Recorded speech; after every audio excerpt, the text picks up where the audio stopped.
Hey everybody, and welcome back to Tenza Motorsports. Today we're going to be installing the rear bushings for the front control arms, and then we're going to be also doing the top hats. Before we get into today's content, if you haven't already, make sure you are subscribed to the channel, like if you enjoy this type of content, share with family and friends, and if you haven't already, make sure to check us out on Instagram, Tenza_motorsport, and also look up our Instagram for this car specifically to follow this build as we do it step by step. The Instagram for this car is Nikki_Nightmare46.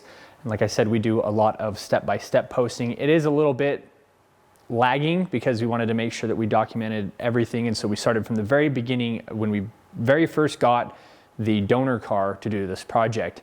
Today we're going to be doing some more Maxpeedingrod projects. Pretty simple. Basically, you'll just unbolt those, slide them off, and then put the new ones on.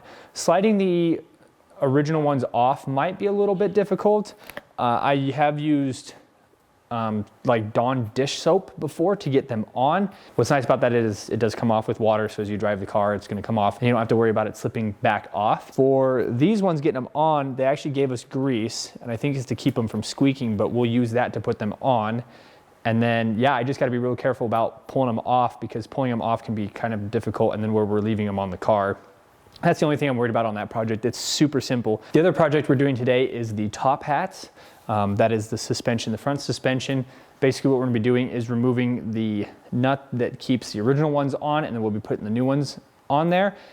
You'll most likely want to buy a spring compressor or a rent one. Other than that disassembly, that install is gonna be pretty simple too. You take the old ones off, you put the new ones on, and that's really all there is to it. We aren't doing the rear camber adjustment arms in this video. We'll be doing it in the next one. So if you were looking forward to that, I'll have the link to that up here. That will be coming after this one. So if you're watching this one, it's like a day old or whatever, that video is obviously not going to be out yet.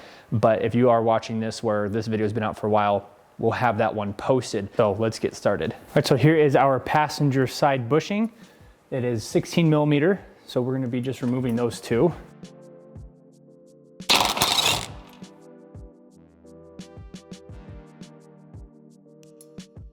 Release it off the car. This is going to be a bit of a pain to put back on because I've got all the weight on the front of the car. But when we jack up the front to do the top hats, I'll probably reinstall this because it's going to be difficult to put it back on like it is now. But now that it's sitting down like this, we should be able to slide the old bushing out and then put the new one on.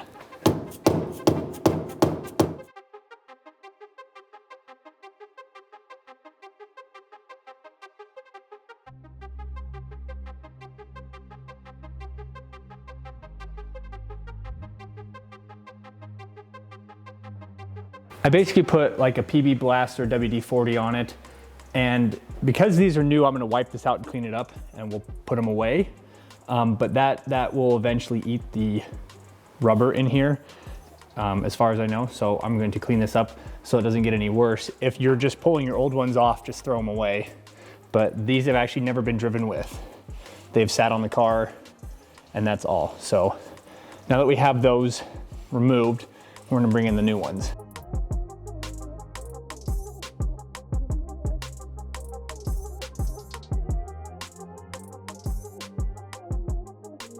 All right, now that we have this slipped on, the other side is the exact same process, obviously. And then when we go to lift the car up to do the top hats, that's when I'll bolt these back up. All right, so there you go. They are on the control arms. They're a lot easier to put on these ones than it is to put on new OEM ones. But yeah, pretty excited about those. Now we are gonna go up top. So this is what I was talking about in the previous video when we were discussing everything about these Maxpeedingrod parts, was that this little cap here is gonna cover everything. I think this should still work even with the new top hats, but the other thing that you can see here is that there's just barely enough meat on those threads to tighten this down. That one doesn't look too bad, but these two back here make me a little bit worried. So I'm glad that we're getting rid of these. The studs on the other top hats are a lot more aggressive than this. So we're gonna start by taking the strut tower bar off, and then this is the nut that holds the strut hat on. So we're gonna do that and slowly lift up off the car and see if we can't remove this top hat without making a mess. Control arm down there is disconnected because it gives us a little bit more flexibility. Then what I did was I undid the nut at the top of the strut here, and then what I was able to do was just pull down the spring just enough that it slipped out. So now it is free. The top hat is able to be removed, and then we'll slip the new top hat in. Make sure that you've ran your coilover all the way down to the very bottom so it's as least compressed as possible. And that way you can, when I went to go squeeze it with my hands this way, I actually was able to put quite a bit of force on it. Now what we'll do is I'll slide this out, the old top hat out, and then I'll put the new one in, and then I can use the car's weight to compress it back down and tighten up the nut. Pretty excited about it. I will put the other side on time lapse. Pretty simple, basically the wheel, the center nut, and then just pull your strut down a little bit, and it literally had about that much room and it slipped out. So I was able to get that out like I was thinking. So happy about it. Let's get the other side done as well.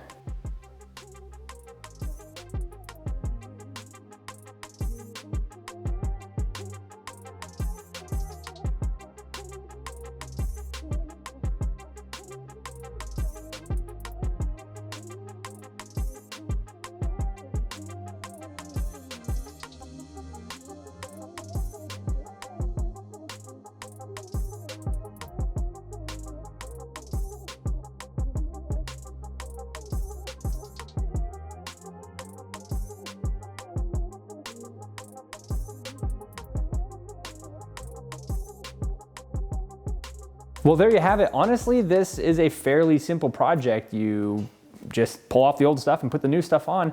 If I wasn't recording, this probably would have been done in about 90 minutes or so with a little bit of help. It is nice to have a second person, especially if you're working down here on the suspension and you need somebody up top. That is definitely a perk to have a second set of hands helping you out.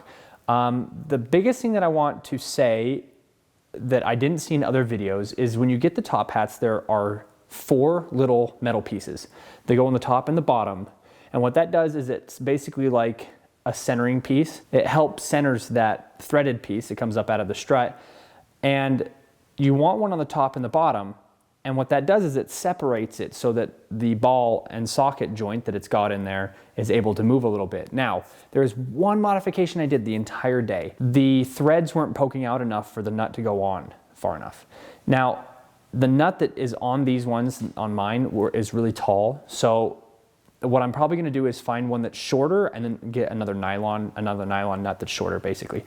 And so what that'll allow me to do is basically give me the peace of mind that I'm not gonna have these come back off, because right now, the nylon is barely touching on the passenger side, and on the driver's side, it's just barely not touching. So they're just a little bit off. The modification I did was on the top piece, which isn't as imperative to have that spacing, is I actually ground off about 2/3 of that distance on that one centering piece. And that's all I did. That's the only modifications I did. Everything else was a plug and play.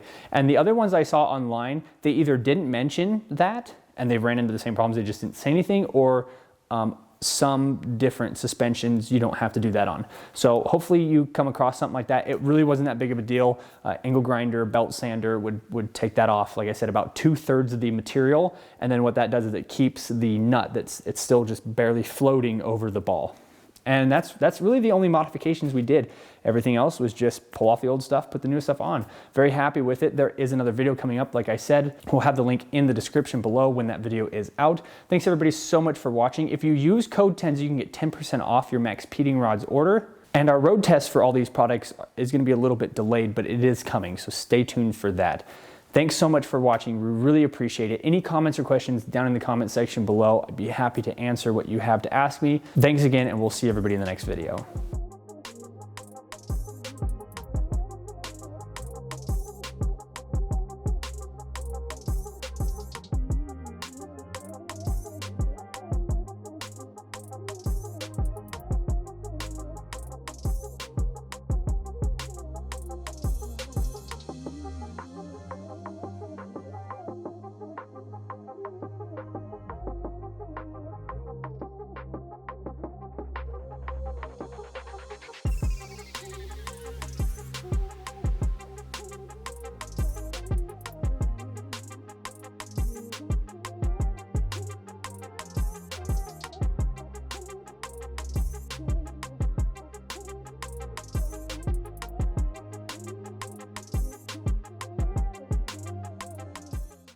Bam!